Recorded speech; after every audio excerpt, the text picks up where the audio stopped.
Today I want to tell you a story that happened about 6 years ago. About an online stalker I encountered. Now I have moved on from it. I got married and had 2 kids. But this is a cautionary tale. I hope my story can help others stay alert. At that time, I was 19, around January 2013. I was doing well at school and working weekends at a coffee shop. That was also when I first started using Instagram. Back then, I mostly used Facebook. Most of my friends were active there. But then I noticed many of my friends were moving to Instagram. So I joined too. At first, most of my followers were friends and family. Sometimes there were a few strangers following me. And back then, I wasn't as careful as I am now, much less cautious. So when strangers followed me, I didn't think much of it. One day, I took a selfie with my good friend Shausha at the school cafeteria and posted it online. I don't remember what the caption was, but I think it was about the new semester. I also tagged the location of our school cafeteria and posted it just like that. But there's one detail that I almost forgot. There was a man staring at us the whole time, and he looked kind of suspicious, wearing a big coat, a hat, and large sunglasses. It was really strange. But this was an important detail, which will come up later, so please remember it. About an hour later, we finished eating and went to art class. In class, my phone was under a folder, but I noticed the screen light up. Earlier, at that moment, I just glanced quickly at my phone. I had already received some likes and comments from friends, and saw a comment. It said something like, "Wow, what a great photo. I love that your school mascot is in the background. That's cool." I didn't notice the name of the commenter until after class.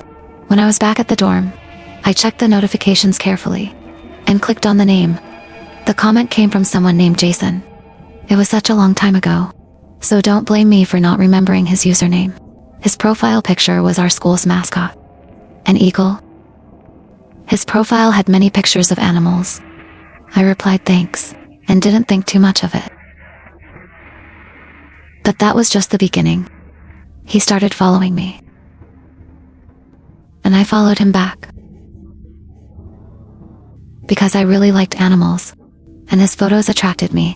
Fast forward a month. We started commenting on each other's posts, and even direct messaging. I quickly found out that Jason went to the same school as me, but he said because of work, he only came to school on weekends, which explained why I had never seen him before. Later, we arranged to meet at the school cafeteria on one of his days off. He looked pretty normal, just a bit older.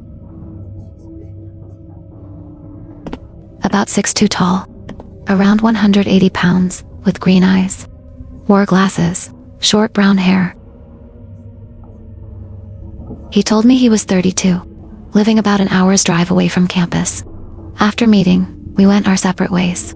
I went to class, but that evening, things started getting worse.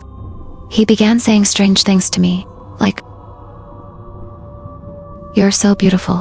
Oh my God, I really want to go into the woods with you, where no one can disturb us." It sounded creepy.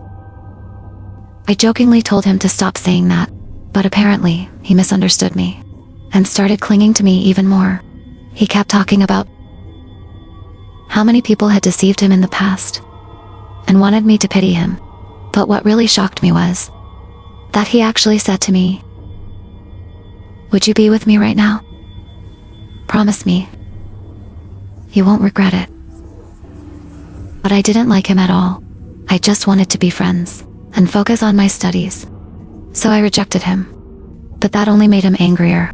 He started saying things that really scared me and made me feel unsafe. I should have called the police back then. He said, "You're playing me like this. I really can't wait to come to your house to find you and take you away. Whether you're willing or not, I will come for you." First of all, I never played him. Second, I had already made it clear that I only wanted to be friends. Fast forward a week.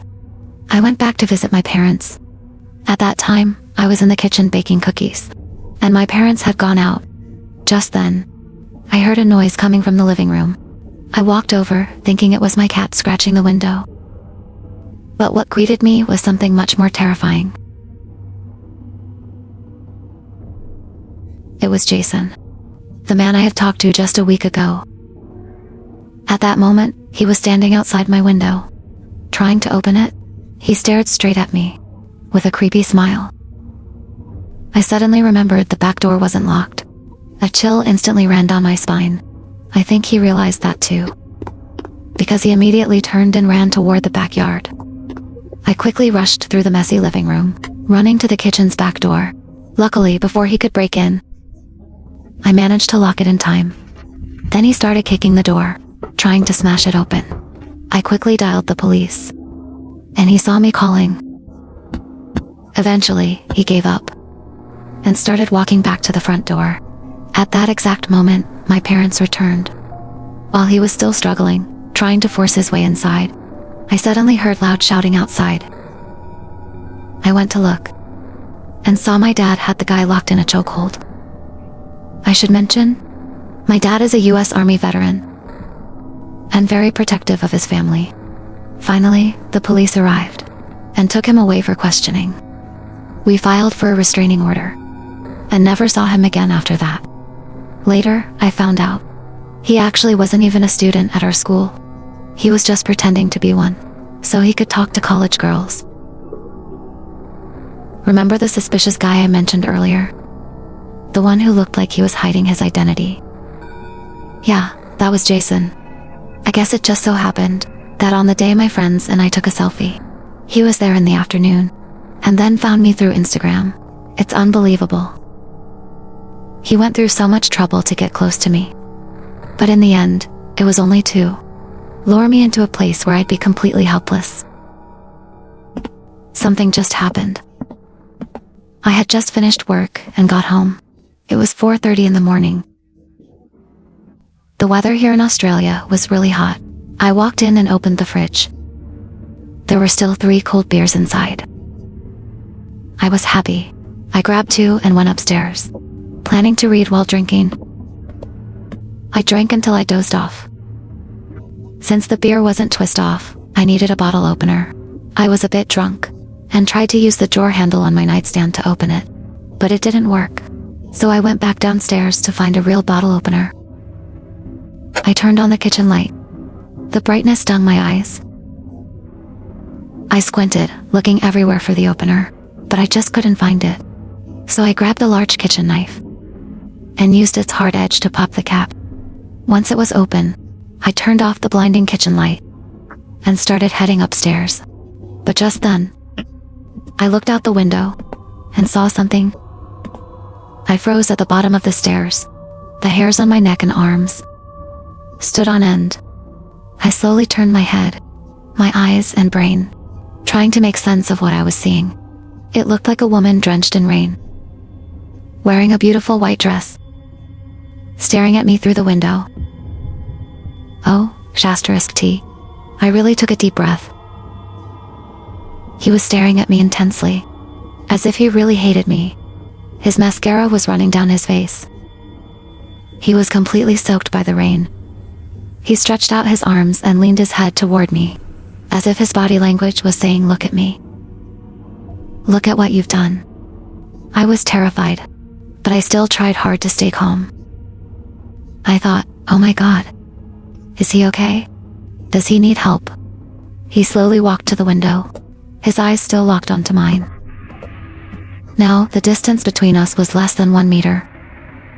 Through the glass I shouted, "Are you okay? Do you need help? Is someone with you?" And then it suddenly hit me. My door was locked, and there was a fence more than 2 meters high. It's very hard to climb over. How did he get in? He didn't answer my question. He just looked at me with hatred in his eyes. We stood there for about 30 seconds.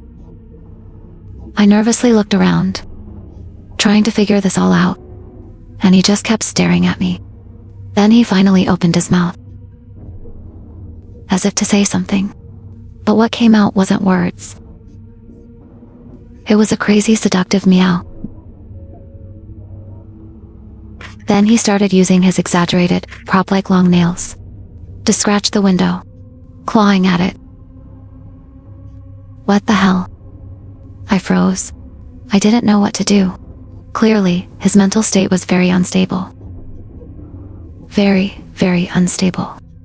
Just then, I saw another woman behind the fence, probably in her 20s, wearing a short black dress. The light from her phone illuminated her face. She saw the woman in white standing by my bed and shouted, "You idiot. You went to the wrong house." The drenched Catwoman's expression immediately turned awkward. Then she ran to the fence and actually climbed over it as swiftly as a soldier. I then heard a group of women on the other side of the fence laughing uncontrollably and saying the mistress's house was number 25, not number 23. You idiot. That guy might call the police now. All I knew was, I was so relieved that it was just a prank on the wrong person. But I still had to walk back to the kitchen, open another bottle of beer. I needed a drink to calm my nerves.